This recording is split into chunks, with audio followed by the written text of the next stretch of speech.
नमस्कार साथियों, स्वागत है आपका स्टडी विद सुरभि पर।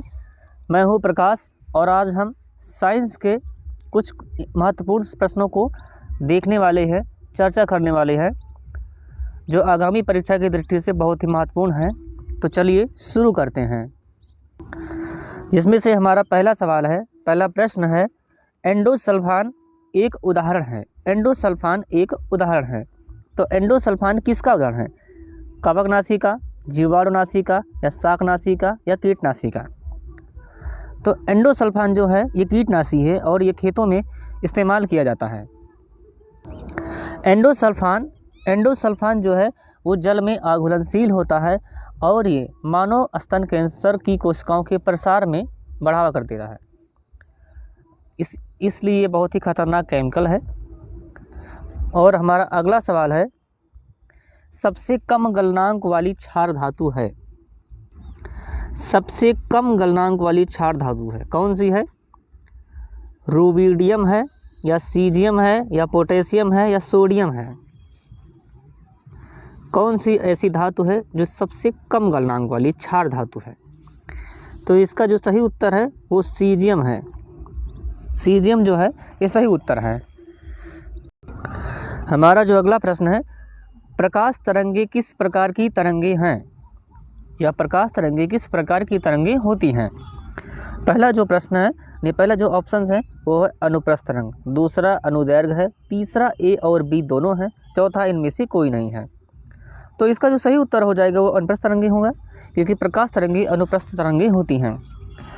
तरंग जो होती है वो दो प्रकार की होती है, एक अनुप्रस्थ होती है, दूसरी अनुदैर्घ्य होती है।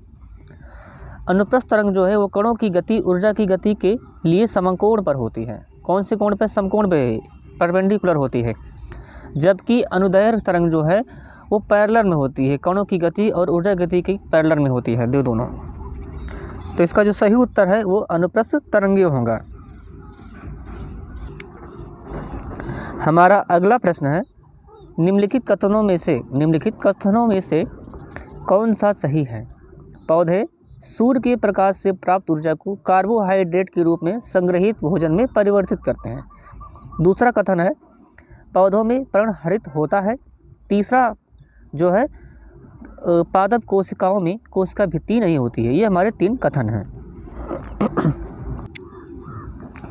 तो पहला जो कथन कह रहा है कि पौधे सूर्य के प्रकाश से प्राप्त ऊर्जा को कार्बोहाइड्रेट के रूप में संग्रहित भोजन में परिवर्तित करते हैं, ये तो सही है, पहला वाला सही है। और दूसरा कह रहा है, पौधों में पर्णहरित पाया जाता है या होता है, ये भी सही है। पादप कोशिकाओं में कोशिका भित्ति नहीं होती है, ये गलत है, क्योंकि पादप कोशिकाओं में कोशिका भित्ति होती है, इसलिए ये गलत है।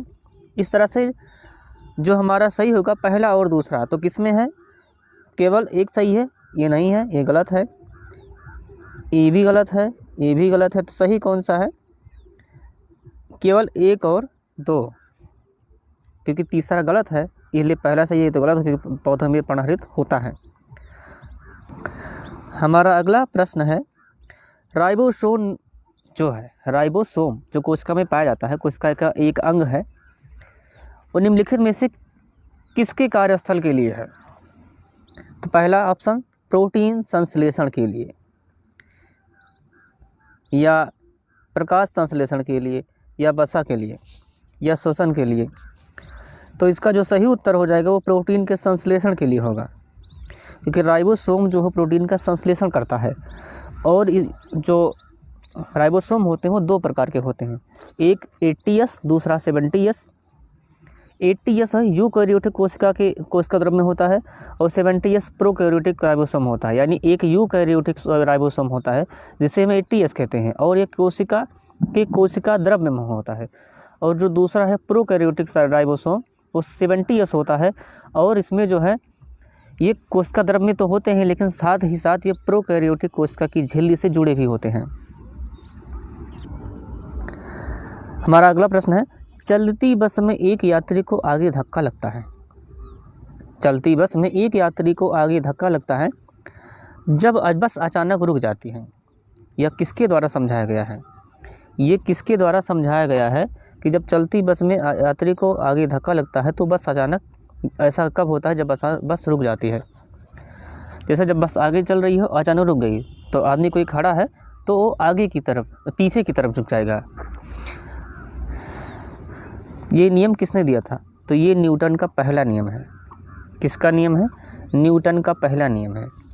इसको जड़त्व का नियम भी कहते हैं, जड़त्व का लॉ ऑफ इनर्शिया जिसे कहते हैं, इंग्लिश में लॉ ऑफ इनर्शिया भी कहते हैं, जड़त्व का नियम भी कहते हैं। और जो दूसरा नियम है F = ma होता है, यानी कि फोर्स जो होता है मास इंटू एक्सेलरेशन के इक्वल होता है। तीसरा जो नियम होता है वो होता है एक्शन रिएक्शन का नियम।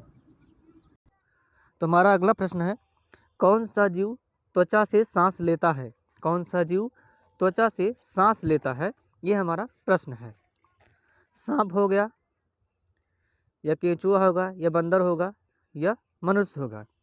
मनुष्य, बंदर तो फेफड़ों से सांस लेते हैं, और केंचुआ जो है वो त्वचा से सांस लेता है। तो इसका जो सही उत्तर है वो केंचुआ हो जाएगा। हमारा अगला प्रश्न है, आहार नली में अंगों द्वारा स्रावित कौन सा रस वसा के पाचन में महत्वपूर्ण भूमिका निभाता है? ये हमारा प्रश्न है। आहार नली में अंगों द्वारा स्रावित कौन सा रस वसा के पाचन में महत्वपूर्ण भूमिका निभाता है? अग्नाशयी रस तो है लेकिन लार नहीं है। और दूसरा जो ऑप्शन है HCl है, ये भी नहीं है। तीसरा जो है पित्तरस अग्नाशयी रस है।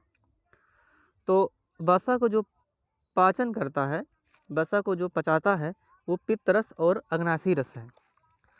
पित्तरस यानी कि बाइल जूस भी कहते हैं इसे।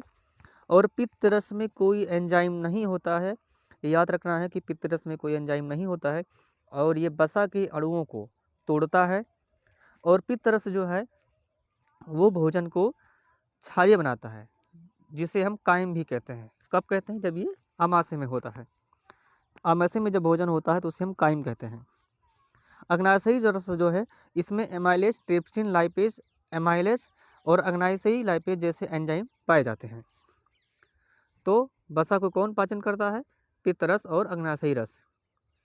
इस तरह से मेरे 8 क्वेश्चन हो गए। हमारा जो अगला क्वेश्चन है वो है, निम्नलिखित में से कौन सा अंग एक प्रोकैरियोटिक कोशिका में समानता दिखाता है?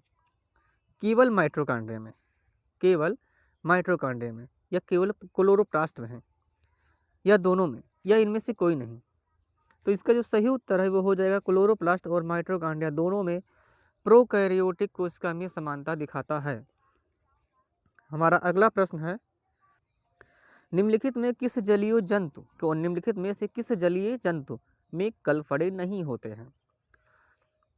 किस में गलफड़े नहीं होते? कौन से जलीय जीव में? इसका जो सही उत्तर है वो व्हेल हो जाएगा। क्यों?